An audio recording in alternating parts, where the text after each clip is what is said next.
வணக்கம். இன்றைய மாவட்ட செய்திகள். முன்னாள் பிரதமர் சரண் சிங்கின் பிறந்த நாளான டிசம்பர் 23ஆம் தேதி தேசிய விவசாயிகள் தினமாக கொண்டாடப்பட்டு வருகிறது.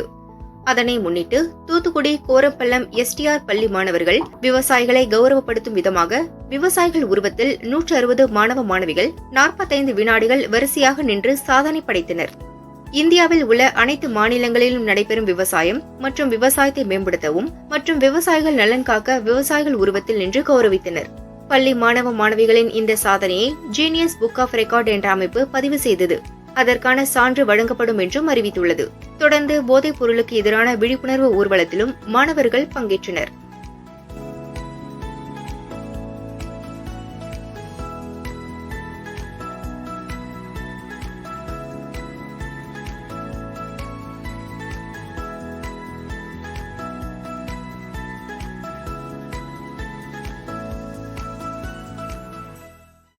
சேலம் மாவட்டம் ஆத்தூர் சந்தனகிரி பிரிவில் தனியார் குடோனில் தடை செய்யப்பட்ட பிளாஸ்டிக், பாலித்தீன் பொருட்கள் பதுக்கி வைத்திருப்பதாக நகராட்சி கமிஷனருக்கு ரகசிய தகவல் கிடைத்தது. சுகாதார அலுவலர் பழனிசாமி தலைமையில் பணியாளர்கள் குடோனில் ஆய்வு செய்தனர். அங்கு 2 டன்னுக்கு அதிகமான தடை செய்யப்பட்ட பிளாஸ்டிக் மற்றும் பாலித்தீன் பைகள் பதுக்கி வைத்திருந்தனர். பாலித்தீன் பொருட்களை பறிமுதல் செய்தனர். குடோனை நடத்தி வந்த மணிகண்டனுக்கு 1 லட்சம் ரூபாய் அபராதம் விதித்து எச்சரித்தனர். சேலம் மாவட்டம் ஆத்தூர், தலைவாசல், கெங்கவல்லி, வீரகனூர், தம்மம்பட்டி, பெத்தநாயக்கன் பாளையம் உள்ளிட்ட பகுதிகளில் 1000 ஏக்கருக்கு மேல் விவசாயிகள் நெற்பயிர் சாகுபடி செய்துள்ளனர். கடந்த சில தினங்களுக்கு முன் தொடர்ந்து பெய்த கனமழையில் அறுவடைக்கு தயார் நிலையில் இருந்த நெற்கதிர்கள் தரையோடு தரையாக சாய்ந்துவிட்டன. ஆத்தூர், ராமநாயக்கன் பாளையம், ஐயங்கரடு பகுதியில் பல ஆயிரம் செலவு செய்து பயிரிட்ட நெற்கதிர்கள் சாய்ந்துள்ளதால் விவசாயிகள் கவலையடைந்துள்ளனர். விவசாயிகளுக்கு அரசு உரிய இழப்பீடு வழங்க வேண்டும் என வலியுறுத்துகின்றனர். திருச்சி சமயபுரம் மாரியம்மன் கோயிலில் தினமும் பல ஆயிரக்கணக்கான பக்தர்கள் சுவாமி தரிசனத்திற்கு வருகின்றனர். தற்போது ஐயப்பன் சீசன் என்பதால் கூட்டம் களை கட்டுகிறது. இதனை சாதகமாக பயன்படுத்தி புரோக்கர்கள் அடாவடியில் ஈடுபடுகின்றனர்.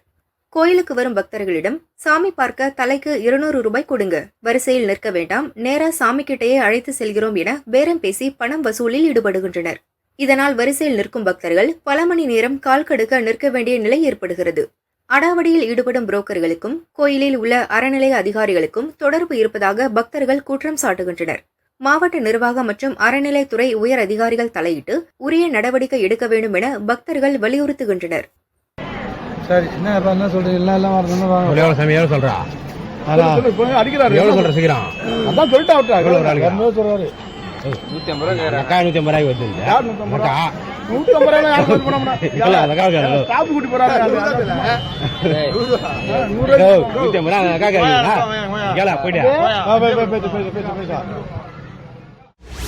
திருச்சி மாநகராட்சிக்கு உட்பட்ட காஜாமலை, கே நகர், பிரதான ரோடு உள்ளிட்ட குடியிருப்பு பகுதிகளில் பாதாள சாக்கடை பணிகள் அரைகுறையாக நடைபெற்று தார் ரோடுகள் போடப்பட்டது.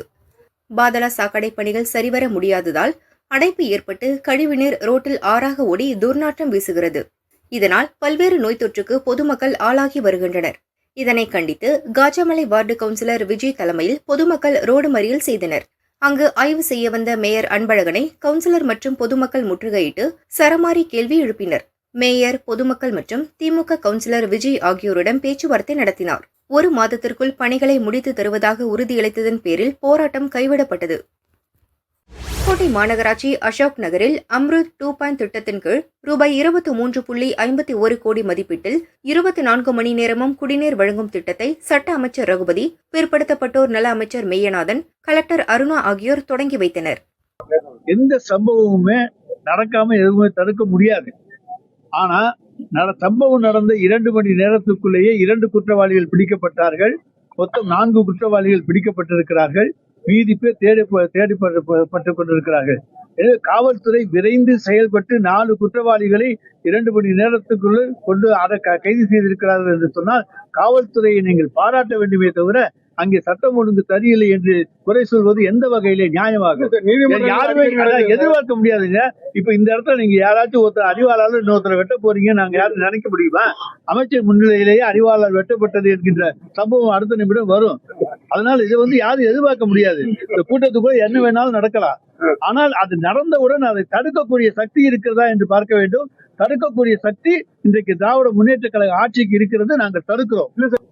அதாவது சட்டம் ஒழுங்கு சரியில்லை என்று சொல்லுகிற எடப்பாடி அம்பேத்கரை பற்றி, அதுவும் பாபா சாஹிப் அண்ணல் அம்பேத்கர் இன்றைக்கு இந்தியாவுக்கே பொதுவானவர், சட்டமேதை. நம்முடைய அரசியலமைப்பு சட்டத்தை வைத்துக் கொண்டுதான் இன்றைக்கு நம்ம இந்திய அரசாங்கமே நடந்து கொண்டிருக்கிறது. மதசார்பற்ற சோசியலிச சமுதாயம் என்கின்ற வார்த்தையை அதனை சேர்த்து இந்தியாவையே உலகத்திலேயே ஒரு மதசார்பற்ற நாடாக உருவாக்கியவர் அண்ணல் அம்பேத்கர் அவர்கள். அவரை பற்றி கருத்து கேட்டால் ஜெயக்குமாருடைய கருத்து தான் என்னுடைய கருத்து என்று சொல்லிக் கொள்வதற்கு ஒரு கட்சியினுடைய பொதுச் செயலாளர் இருக்கு. அம்பேத்கர் இருக்கலாம், அதிமுகவுக்கு எச்சரிக்கை கொடுக்கலாம், பிஜேபியோட நாங்க இருக்கோம், நீங்க வந்தா தான் அதுவா இருக்கும்னு சொல்லி பயமுறுத்துவதற்கான எச்சரிக்கையாக இருக்கு. நாராயணசாமியின் 40ஆம் ஆண்டு நினைவு தினத்தை முன்னிட்டு பெரம்பலூர் புதிய பஸ் ஸ்டாண்ட் அருகில் உள்ள அவரது சிலைக்கு தமிழக விவசாயிகள் சங்க மாநில செயலாளர் ராஜா சிதம்பரம் தலைமையில் விவசாயிகள் மாலை அணிவித்து மரியாதை செலுத்தினர். சிலை முன்பாக தேர்தல் வாக்குறுதியில் அறிவித்தபடி கரும்புக்கு டன்னுக்கு ரூபாய் 4000 வழங்க வேண்டும், புயல் மழையால் பாதிக்கப்பட்ட மக்காச்சோளம், பருத்தி, வெங்காயம் உள்ளிட்ட பயிர்களுக்கு அரசு நிவாரணம் வழங்க வேண்டும் என்பன உள்ளிட்ட கோரிக்கைகளை வலியுறுத்தி தமிழக விவசாயிகள் சங்கத்தினர் பாதிக்கப்பட்ட பயிர்களை மாலையாக அணிந்து தலையில் முக்காடு போட்டு நூதன ஆர்ப்பாட்டம் செய்தனர்.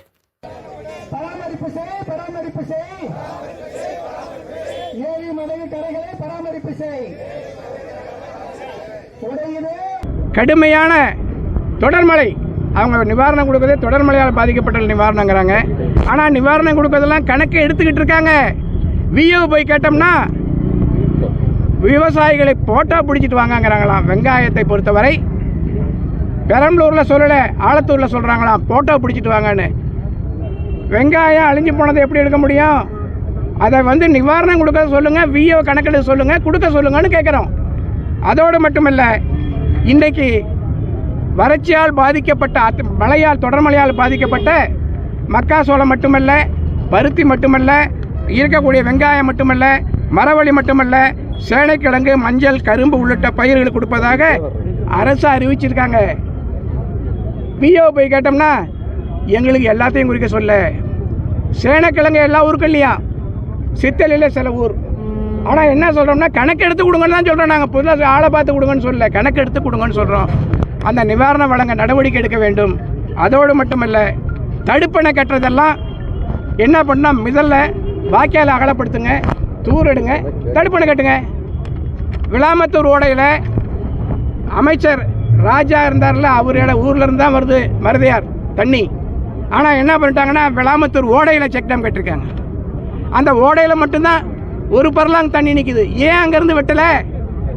வெட்டியிருந்தா தண்ணி கொள்ளளவு எல்லாம் வாய்க்கால சுத்தப்பட்டு நல்லா இருக்கும்ல, அதை செய்யணும்னு கோரிக்கை தான். மக்களுடன் உங்கள் திட்டம் நல்லா இருக்குது, ஆரம்பத்தில் விளம்பரம் பண்ணாங்க.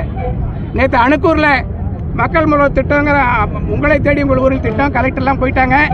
ஆனால் அந்த ஊர் மக்களுக்கு சரியாக தெரியல. முதல்ல பண்ணாங்க விளம்பரம், இப்போ சரியாக விளம்பரம் பண்ணல, கடமைக்காக நடத்துகிறாங்க. இந்த குறைதீர்க்கு நாளை பொறுத்தவரை மக்களுடன் ஒரு திட்டம் உங்களை தேடி உங்கள் ஊரில் இது செய்யாத காரணம் வருவாய்த்துறை அதிகாரிகள் போராட்டத்தில் கோரிக்கை வச்சுருந்தாங்க. ஆட்களை நியமனம் பண்ணுங்க, அப்போ தான் எங்களால் பண்ண முடியும்னு சொல்கிறாங்க. அதை செஞ்சு கொடுங்கன்னு கேட்டுக்கிறோம்.